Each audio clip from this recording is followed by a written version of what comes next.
Hello friends, welcome back to my channel. Hope you are doing well. तो आज हम एक बहुत ही महत्वपूर्ण और रोचक टॉपिक पर बात करेंगे, सप्लाई और डिमांड जोन। अगर आप शेयर मार्केट में इन्वेस्ट करते हैं या ट्रेडिंग करते हैं तो ये जानकारी आपके लिए बहुत उपयोगी हो सकती है। तो चलिए बिना किसी देरी के शुरू करते हैं। इस वीडियो में हम इन टॉपिक्स को कवर करेंगे, तो वीडियो को एंड तक जरूर देखें। सबसे पहले आइए समझते हैं कि सप्लाई और डिमांड जोन क्या होता है। सप्लाई एंड डिमांड जोन का मतलब होता है aggressive buying and aggressive selling. बस इतना ही, हमें चीज़ों को एकदम सिंपल वे में समझना है। यह इन कैंडल स्टिक को देखिए, कंटिन्यूस बिग रेड कैंडल जो हमें अग्रेसिव सेलिंग शो करता है। इसका मतलब यह है अग्रेसिव सेलिंग हुआ है, जिसके बेस पर हम एक सप्लाई जोन ड्रॉ कर सकते हैं। अब यह देखिए कंटिन्यूस बिग रेड कैंडल, जिसे हम मोमेंटम कैंडल भी बोलते हैं, यह एग्रेसिव बाइंग हुआ है।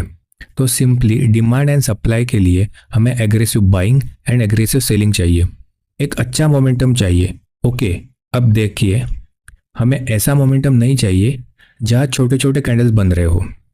We need nice momentum candles like this. So in trading, supply और डिमांड का मतलब होता है aggressive buying and aggressive selling. Supply and demand मतलब हमें क्यों सप्लाई एंड डिमांड पर ट्रेड करना चाहिए। देखिए, हर चीज़ के पीछे एक लॉजिक है, एक माइंडसेट होता है। बिना उसे जाने उसके ऊपर काम करने में ना आपको मज़ा आएगा ना मुझे। तो चीज़ बहुत सिंपल है। मैं as a retail trader prefer करूंगा बिग प्लेयर के साथ में ट्रेड में रहने का, मतलब जिनके पास बहुत बड़ा पैसा है। वो जब मार्केट में एंट्री करे तो मैं उनके साथ एंट्री करूं। जब भी ऐसे एग्रेसिव कैंडल फॉर्म होते हैं, इसका मतलब यह कोई बिग प्लेयर एंट्री हुआ है, क्योंकि हम रिटेल ट्रेडर के पास इतना अग्रेसिव मूव लाने का पोटेंशियल नहीं है। सप्लाई और डिमांड जोन शेयर मार्केट की ऐसी तकनीक है जिसका उपयोग हम यह समझने के लिए करते हैं कि बाजार में कब और कहां पर कीमतों में बड़ा बदलाव आ सकता है। डिमांड जोन वो क्षेत्र होता है जहां पर खरीदारियों की संख्या ज्यादा होती है, मतलब जब कीमतें इस जोन में आती है तो लोग खरीदारी करना शुरू करते हैं, जिससे कीमतें बढ़ने लगती है। सप्लाई जोन वो क्षेत्र होता है जहां पर विक्रेताओं की संख्या ज्यादा होती है। जब कीमतें इस जोन में पहुंचती है तो लोग अपने शेयर बेचने लगते हैं, जिससे कीमतें गिरने लगती है।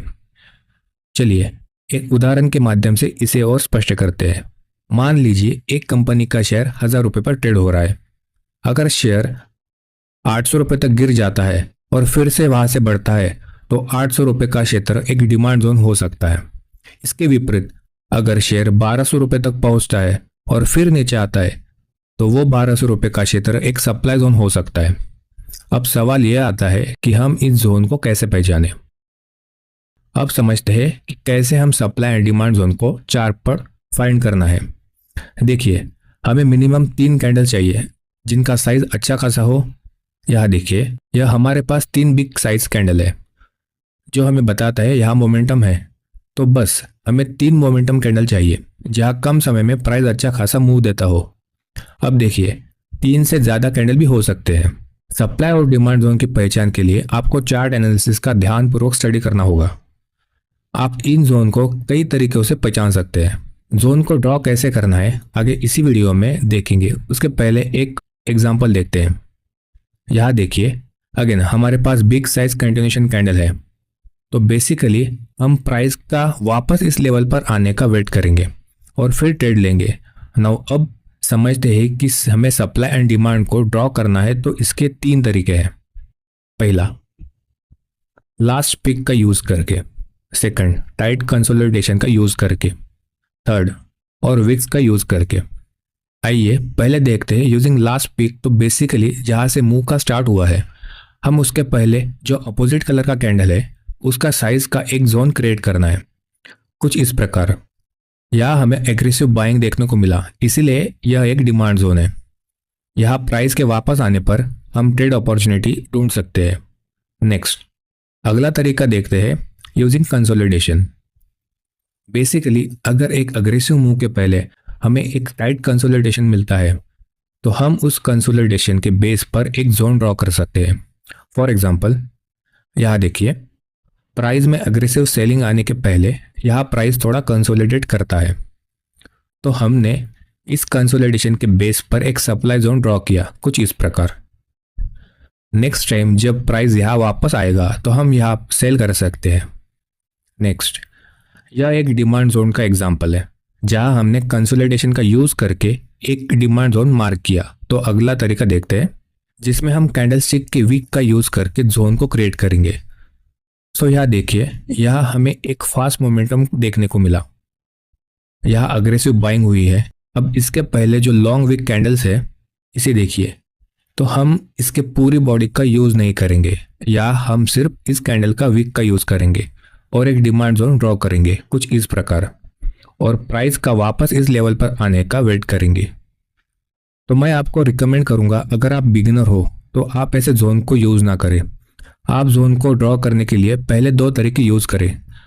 नाउ अब एक इम्पॉर्टेंट क्वेश्चन जो मुझे बहुत लोग पूछा है, मैं डिमांड एंड सप्लाई जोन देखने के लिए चार्ट पर कितना टाइम पीछे देखना चाहिए? तो मेरे अकॉर्डिंग आप 3 to 6 मंथ पीछे देख सकते हो, इवन 1 साल पहले तक का भी आप देख सकते हो। यह टाइम मैटर नहीं करता, जोन कितना भी पुराना हो, अगर जोन क्लियर है तो आप प्राइस का वहाँ आने का वेट करें। अब क्या होता है, मोस्टली जो लोग वो मेजर स्विंग्स को देखते हैं, जो एक अच्छी बात है। लोग प्राइस का वापस इन लेवल पर आने का वेट करते हैं, बट अगर कोई डे ट्रेडर है तो क्या यह जोन उनके लिए है?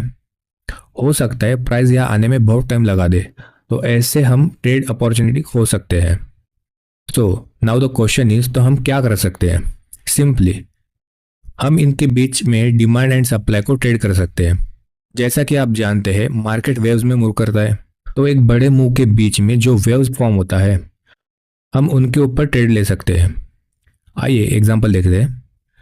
यहाँ देखिए, प्राइस वेव में मूव कर रहा है, तो इन वेव्स में अगर हमें कोई डिमांड जोन मिलता है तो कुछ इस प्रकार हम प्राइस का वापस यहाँ आने का वेट करेंगे और फिर ट्रेड लेंगे।